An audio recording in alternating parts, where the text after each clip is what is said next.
जिला महिला अस्पताल यानी डफरीन अस्पताल के एनआईसीयू कक्ष में विस्फोट के बाद आग लगने की घटना सामने आई थी। इस घटना में 3 नवजात बच्चों की जान चली गई। घटना को 24 घंटों से अधिक समय बीत चुका है, लेकिन अपने बच्चों को खो चुके तीनों परिवारों में अब भी गहरा शोक है। परिजनों की आंखों में आंसू और चेहरों पर दुख साफ दिखाई दे रहा है। शहर, जिले और राज्य स्तर पर भी इस घटना को लेकर चिंता और चर्चा बनी हुई है। वही घटना को लेकर अस्पताल प्रबंधन, स्वास्थ्य विभाग और जिला प्रशासन की व्यवस्थाओं पर कई सवाल उठ रहे हैं। रविवार और सोमवार की दरमियानी रात हुई इस घटना ने 3 परिवारों की खुशियों को गहरे दुख में बदल दिया। कुछ परिवारों में कुछ दिन पहले बच्चे के जन्म की खुशी आई थी। परिवार अपने नवजात बच्चे के स्वस्थ होकर घर लौटने की उम्मीद कर रहे थे, लेकिन हादसे के बाद परिस्थितियां पूरी तरह बदल गई। किसी माँ ने अपने बच्चों को ठीक से देखा तक नहीं था, तो किसी पिता ने बच्चे के जन्म की खुशखबरी साझा करने के कुछ समय बाद ही दुखद सूचना का सामना किया। हादसे के बाद अस्पताल परिसर में परिजन अपने बच्चों की स्थिति जानने के लिए लगातार जानकारी लेते रहे। सुबह करीब 3:30 बजे से 6 बजे तक कई परिजन वार्ड और अस्पताल परिसर में अपने बच्चों के बारे में जानकारी जुटाते रहे। कई अभिभावक डॉक्टरों और अधिकारियों से अपने बच्चों की स्थिति जानने का प्रयास कर रहे थे। कुछ परिजनों के अनुसार उन्हें यह जानकारी मिलने में भी समय लगा कि उनके बच्चों को किस अस्पताल में स्थानांतरित किया गया। स्पष्ट जानकारी नहीं मिलने से उनकी चिंता बढ़ गई।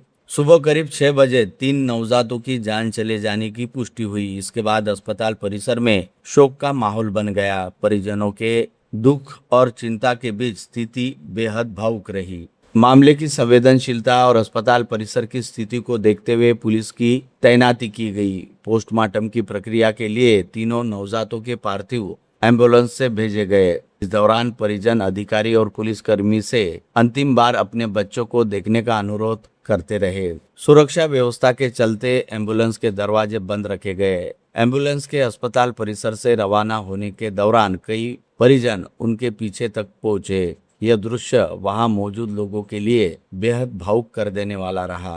पुलगांव निवासी स्वप्निल बोरंगे की पत्नी पूजा ने रविवार रात करीब 9 बजे बेटे को जन्म दिया था। 2 वर्षों की प्रतीक्षा के बाद परिवार में पहली संतान के आने से खुशी का माहौल था। स्वप्निल ने रिश्तेदारों और मित्रों को बेटे के जन्म की खुशखबरी भी दी थी। जन्म के कुछ समय बाद बच्चे की तबीयत बिगड़ गई और उसे भर्ती किया गया। रात करीब 2 बजे भर्ती हुए बच्चे की हादसे के दौरान जान चली गई।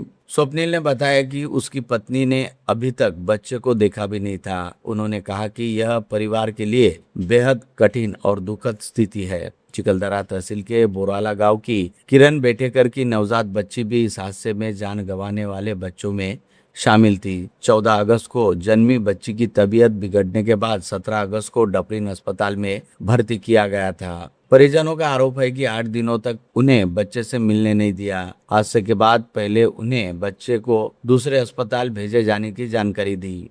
कुछ समय बाद पोस्टमार्टम संबंधित दस्तावेजों पर हस्ताक्षर के लिए बुलाए जाने पर उन्हें बच्ची की मृत्यु की जानकारी मिली। बच्ची की नानी वसंती काले ने कहा कि परिवार बच्चों को ठीक से गोद में भी नहीं ले पाया। घटना के बाद परिवार गहरे सदमे में है। वरुण निवासी गायत्री चोपड़े के परिवार के लिए यह घटना बेहद दुखद रही।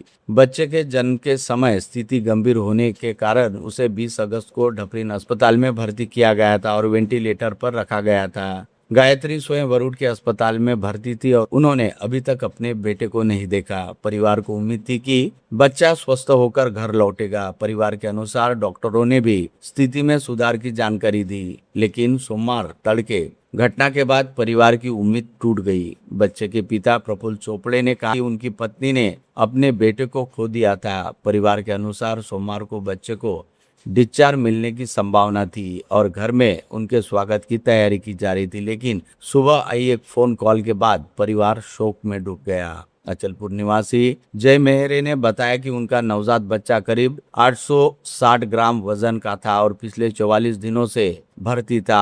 आग लगने के बाद बच्चे को एक निजी अस्पताल में स्थानांतरित किया गया। परिजनों का आरोप है कि निजी अस्पताल में भर्ती के दौरान तत्काल राशि जमा कराने को कहा गया। इसी तरह योगेश सावरकर ने भी आरोप लगाया कि उनके बच्चे के उपचार से पहले आर्थिक प्रक्रिया पूरी करने पर जोर दिया गया। इसके बाद सामने आए आरोपों ने आपात स्थिति के मरीजों के स्थानांतरण, उपचार और आर्थिक प्रक्रियाओं को लेकर भी सवाल खड़े किए हैं। इन आरोपों की वास्तविक स्थिति जांच के बाद ही स्पष्ट होगी।